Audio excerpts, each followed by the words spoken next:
top hat, fairly tall fella. I said, well, I'm gonna have to check this guy out. So there he is. I checked traffic, and he's gone. Just that quick. Federal troops that were occupying Jefferson now after the Civil War. A spark got loose and caught that hay on fire. The protocol was to turn left and then go to the closest bank and offload the people. Unfortunately, the boat grounded. Some people believe it ghosts, some people don't. Some people, I don't know. All I know is there's a lot of strange things that happen around Jefferson, and that's definitely one of them.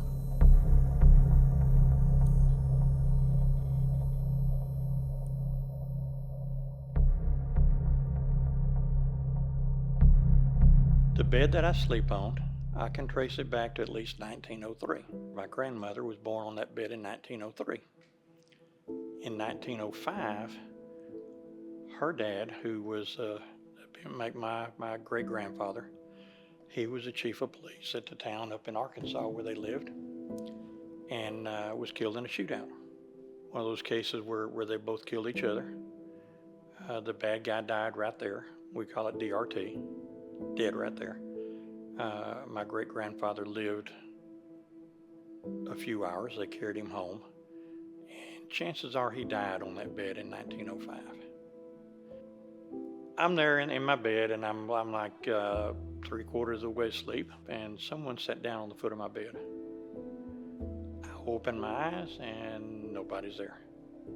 And here again, there's nobody else in the house. Particularly with the metal springs like that, if someone sits down on the foot of your bed, you're going to know it.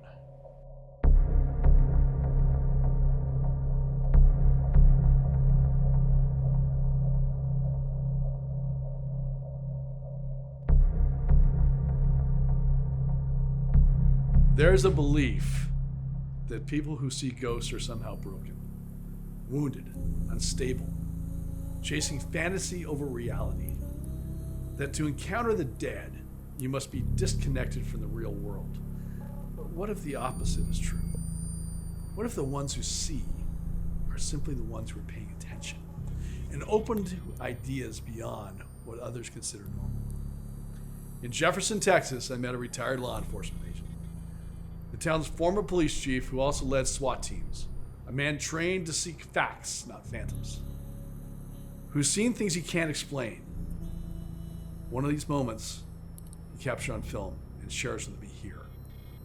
We spoke inside an iconic black Civil War church, deep in the heart of Ghost Town, USA.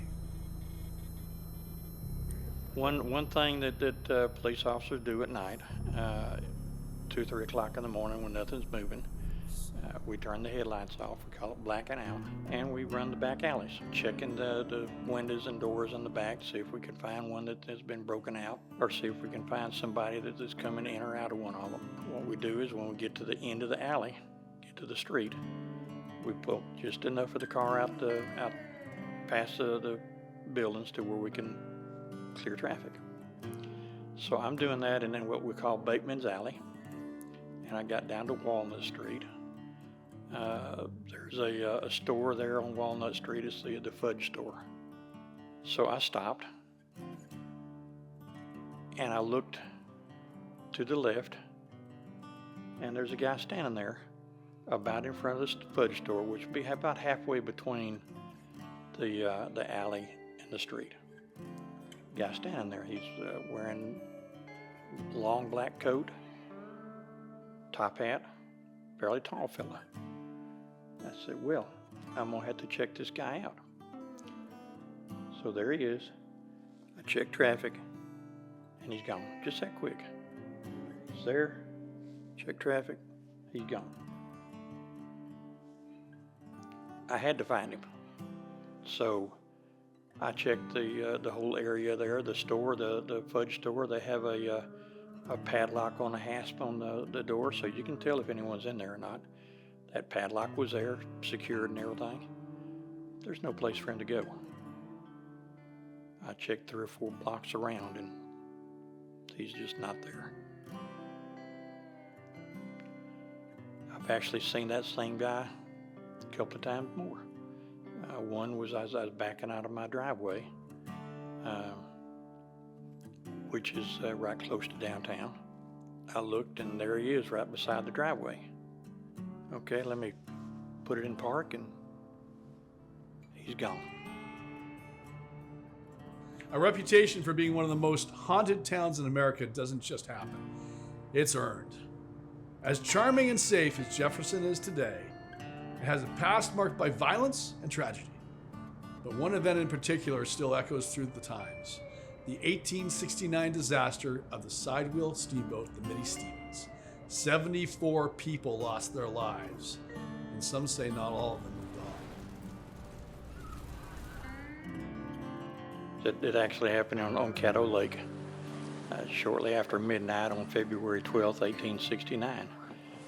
They were carrying a bunch of hay for the federal troops that were occupying Jefferson now after the Civil War. And a spark got loose and caught that hay on fire.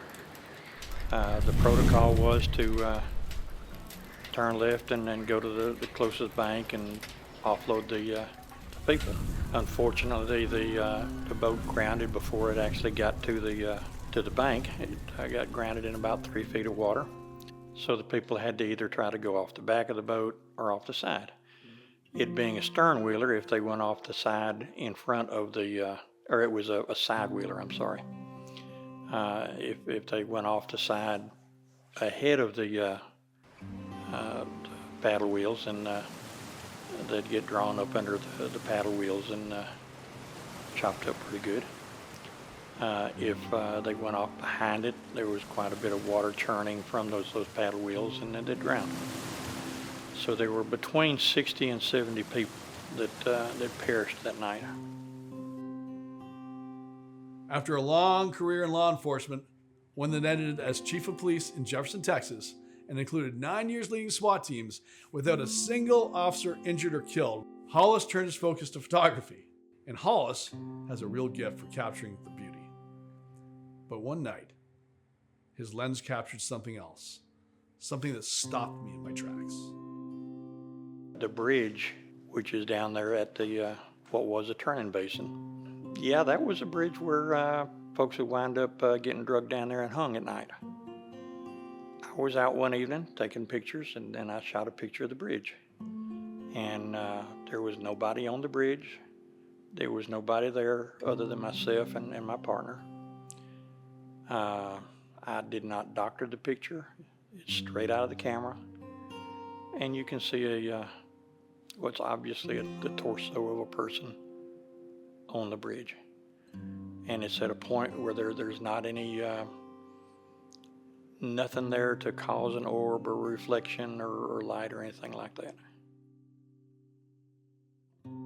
Yeah, when I look at that picture, that is obviously a torso of a man in a jacket of some sort, pants you can see, and a faint head, which is the weird part. Like the head is clear. It clears the torso and the... Not really. It's the torso is the clearest part. Yeah, which is, I don't know if it's tied to the hangings in some weird way, but it's the torso is just clear as day. What do you think it was? You know, some people believe it ghosts, some people don't. Some people, I don't know. All I know is there's a lot of strange things that happen around Jefferson, and that's definitely one of them.